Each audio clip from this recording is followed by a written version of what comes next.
अरे काही मुली शाळेत जातात, शाळा सुटली की घराकडे येतात, कॉलेज सुटली की घराकडे येतात, काम सुटली की घराकडे येतात, नको त्या उत्सापती करत बसत नाहीत.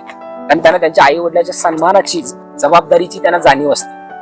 कारण काही मुलींना आपल्या ऑफिस आणि शाळा आणि काम सुटले की घराकडे येतात, त्यांची ध्येय असतात, पण ते करत असताना त्या नको त्या गोष्टीत कधीच रुचत नाहीत, त्या गोष्टीत कधीच पडत नाही. कारण त्यांना त्यांच्या आई वडिलांच्या संस्काराची जाणीव असते, त्यांच्या आई वडिलांच्या इज्जतीची त्यांना जाणीव असते.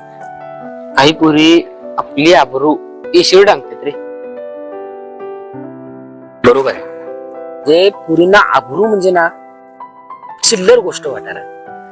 काय सांगायचं ते, काय नवीन काय ते आले लिव्ह इन रिलेशनशिप. हा ते रे गावातलं त्या गल्लीतलं. हा ते माहितीये की खालच्या गल्लीत ते पोरगा आणि पुण्यातलं पोरगी लग्न व्हायच्या आधी रूमात एकत्र राहायचे.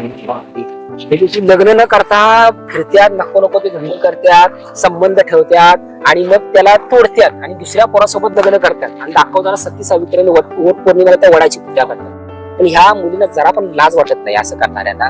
आपण दुसऱ्यासोबत नको नको ते करून आलोय, फिरलोय आणि आता ज्याच्यासोबत वटपौर्णिमा साजरी करतोय, पवित्र म्हणून त्याच्यासोबत वटपौर्णिमा साजरी करतोय, काय नेमकं खरंच मुलींचा मला विषयच अक्षरशः कळत नाहीये. म्हणजे आज एकाला आय लव्ह यू म्हणायचं, दुसऱ्या सोबत पळून जायचं आणि तिसऱ्या सोबत लग्न करायचं. नेमकं त्याला पैसा पाहिजे, क्लीन जुगला पाहिजे, ऐश्वर्याचं जीवन पाहिजे, खायला पाहिजे, नेमकं त्याला भूक कसली नेमकी ते काय कळत. दादा, पोरींच्या अपेक्षा म्हणजे न सुटणार कोड आहे बघ, कोड. बरोबर म्हणतोस. बरं राहू दे, चल मला उसाला पाणी पाहिजे पाजवायचं. जाऊ चल.